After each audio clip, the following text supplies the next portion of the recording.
These are the biggest trades in NHL history, and the last one will blow your mind. A trade is supposed to be a transaction, two general managers, an offer, a consideration, and an acceptance. But every so often, a trade stops being a transaction and becomes something else entirely, a fracture point where a franchise's entire future gets rewritten in a single afternoon. Some of these deals built dynasties, some of them dragged entire cities kicking and screaming into hockey relevance. And one of them didn't just change a team, it changed the geography of the sport itself. Stick around, because by the end of this list, you'll understand why hockey people still argue about these trades decades later.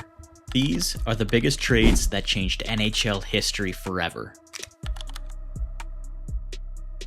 To understand why the Patrick Roy trade still stings in Montreal, you have to understand what Roy was to that city. He wasn't just a goaltender. He was the guy who single-handedly stole a Stanley Cup in 1986 as a rookie, the guy who did it again in 1993, the guy Montreal fans put in the same breath as Maurice Richard, untouchable. Then came December 2nd, 1995. Detroit was hanging 9 goals on Roy at the Montreal Forum, and head coach Mario Tremblay left him in the net anyway, long after any other elite goaltender would have been pulled. When Tremblay finally yanked him, Roy didn't quietly skate to the bench. He walked past his own coach, sat down, and told team president Ronald Corey he had just played his final game for the Montreal Canadiens. 4 days later, on December 6, 1995, Montreal traded Roy, along with captain Mike Keane, to the first-year Colorado Avalanche for Jocelyn Thibault, Martin Ruchinski, and Andrei Kovalenko.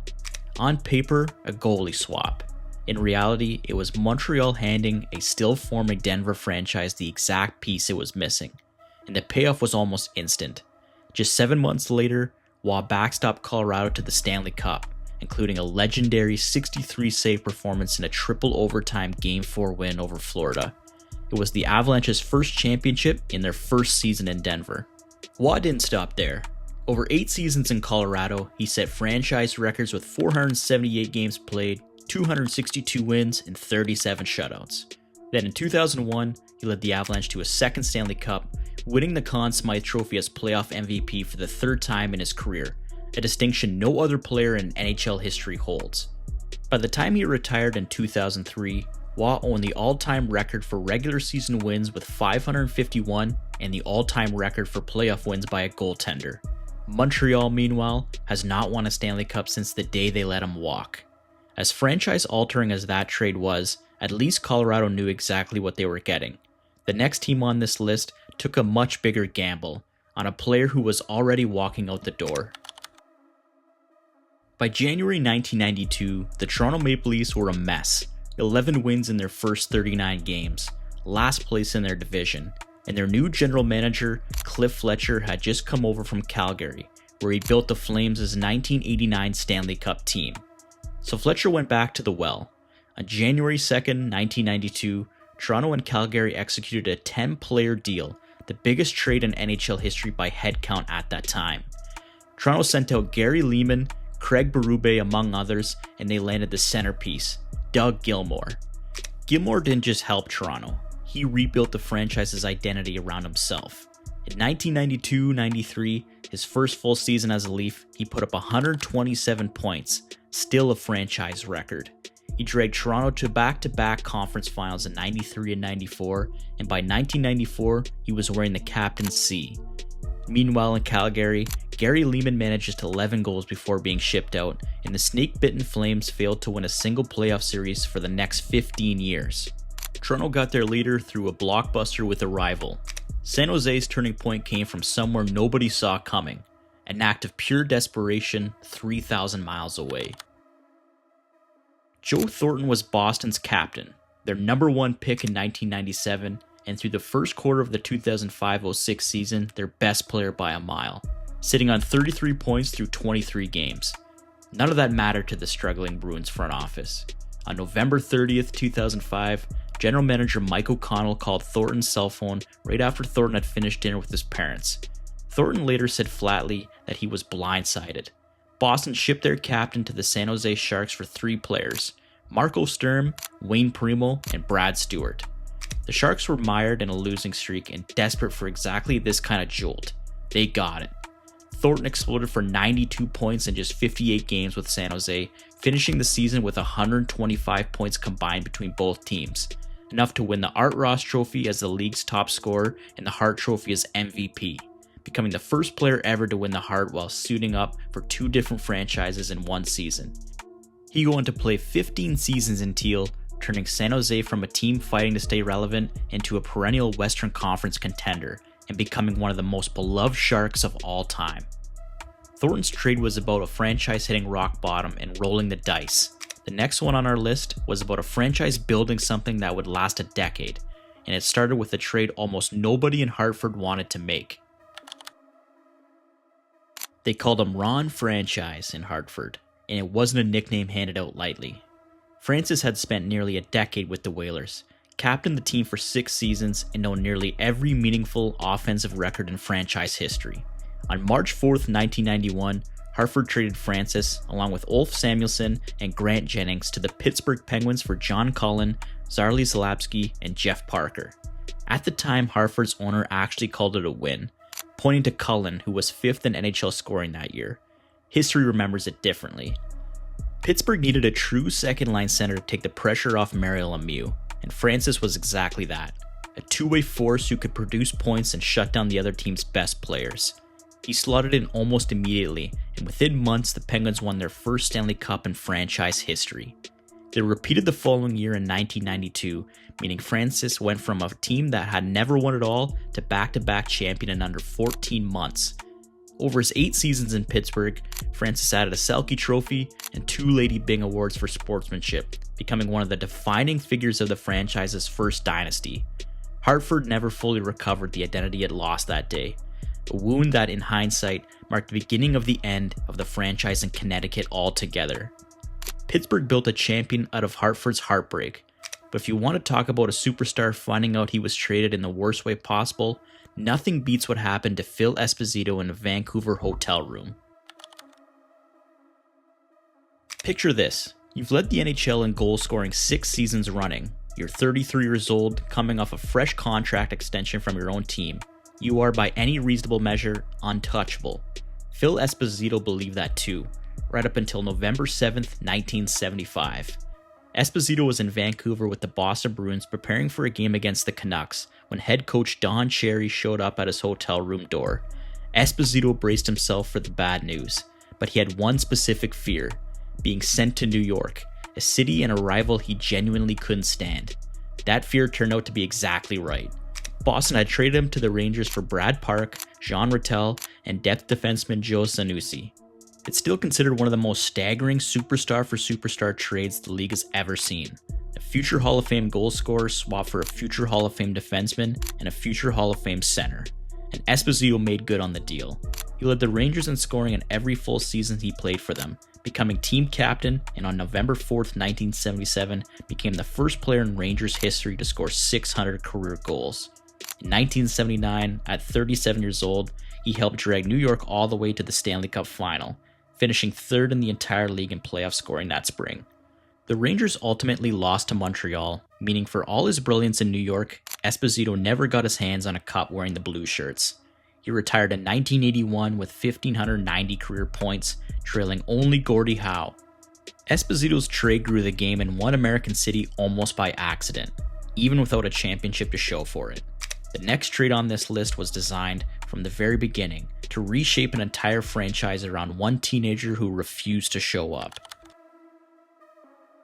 Eric Lindros was supposed to be the next Gretzky, the next Lemieux, a generational 225-pound freight train of a forward. The Quebec Nordiques took him first overall in the 1991 draft. He never played a single game for them. Lindros publicly refused to report, sat out the entire 1991-92 season, and instead won an Olympic silver medal with Team Canada while his NHL rights sat in limbo. By the 1992 draft, Quebec had no choice but to move him, and things got messy fast. The Nordiques verbally agreed to a deal with the Philadelphia Flyers, then almost immediately turned around and struck a separate deal with the New York Rangers for the same player. It took an independent arbitrator, a formal hearing, and 10 days of uncertainty to sort out. The ruling, Philadelphia's agreement had come first, by roughly 80 minutes, and the trade was officially awarded to the Flyers on June 30th, 1992. The price Philadelphia paid remains almost hard to believe. To land Lindros, the Flyers sent Quebec 6 players: Ron Hextall, Mike Rickey, Steve Duchesne, Kerry Huffman, Chris Simon, and the rights to a young Swedish forward named Peter Forsberg, plus 2 first-round picks and $15 million in cash. Lindros delivered immediately, scoring 41 goals in just 61 games and asserting himself as a point-per-game monster. In the lockout-shortened 1994-95 season, he won the Hart Trophy as league MVP with 70 points in just 46 games, and at only 21 years old, he was named the youngest captain in Flyers franchise history. The following year, he posted a career-high 115 points centering the famous Legion of Doom line with John LeClair and Michael Renberg. Lindros led Philadelphia to the 1997 Stanley Cup Final, where they were swept by Detroit. Across his 8 seasons in Philadelphia, Lindros averaged 1.36 points per game, still a franchise record, and ranks in the Flyers' all-time top 10 in goals, assists, and points. But Quebec, who'd relocate to Colorado 2 years later, walked away with the single most valuable long-term asset in the deal. Peter Forsberg became a Hart Trophy winner and a 2-time Stanley Cup champion with the Avalanche. It's a trade with no clear winner. Philadelphia got the dominant superstar they wanted, just never the championship to go with them, while Quebec cashed in a holdout into a dynasty 2,000 miles away. Every trade on this list reshaped a franchise. Only one of them reshaped the entire league, and it's the one we've been building toward the whole time. 2 months before this trade happened, Wayne Gretzky was hoisting his 4th Stanley Cup with the Edmonton Oilers, adding a second Conn Smythe trophy to a resume that already included 8 straight Hart trophies and 7 consecutive scoring titles. He was 27 years old. He was Canada's most beloved athlete. He was, in every sense of the word, untouchable. Then, on August 9th, 1988, the unthinkable happened. Oilers owner Peter Pocklington traded Gretzky along with Marty McSorley and Mike Krushelnyski to the Los Angeles Kings in exchange for Jimmy Carson, Martin Gillinas, 3 future first-round picks, and $15 million in cash. Gretzky had married American actress Janet Jones just 3 weeks earlier, and much of Canada immediately and unfairly pointed to that as the reason. At his Edmonton press conference, Gretzky broke down in tears, trying to explain the move. Fans in Edmonton burned Pocklington in effigy. The team's phone lines reportedly melted down with cancellations. It felt less like a trade and more like a national loss. The numbers that followed were staggering. In his very first season with Los Angeles, Gretzky put up 168 points and won his 9th Hart Trophy. He led the Kings past his old Oilers team in the first round of the playoffs that spring. He'd go on to win 3 more Art Ross trophies as a King in 1990, 91, and 94, and it was as a King that he broke 2 of Gordie Howe's most hallowed records, the all-time goals record and the all-time points record. In 1993, he dragged an outmatched Los Angeles team all the way to their first ever Stanley Cup final, only to fall in 5 games to Montreal. Like Esposito and Lindros before him, Gretzky never got a championship out of the trade that defined this chapter of his career. But here's the part that makes this the definitive trade in league history. What happened next wasn't just about hockey. Gretzky landed in a city that had never cared much about the sport, and hockey interest in Southern California and across the American Sunbelt surged in a way nobody could have predicted. In the years and decades that followed, the NHL expanded into markets that would have been unthinkable before Gretzky put on a Kings jersey. Anaheim, Florida, Arizona, Nashville, Dallas. You can trace a direct line from one man's tearful press conference in Edmonton to the entire geographic footprint of professional hockey in America today. That's the difference between a big trade and the biggest trade. Every deal on this list reshaped a team. Wayne Gretzky's reshaped the sport itself. The biggest trades in NHL history were never really just about players switching sweaters. They were about goaltenders who refused to be humiliated, captains who got blindsided by a phone call, franchises willing to bet everything on a teenager who hadn't played a single game, and in the end, one trade so massive it changed where hockey could even exist. Some of these deals ended in champions. Others ended in heartbreak, no matter how many points piled up on the stat sheet. But every single one of them is the reason this sport has the shape it does today. So now it's your turn. Which of these trades do you think changed hockey the most? Drop your pick in the comments, and if you want more deep dives into the moments that built this league, make sure you subscribe, and we'll see you next time.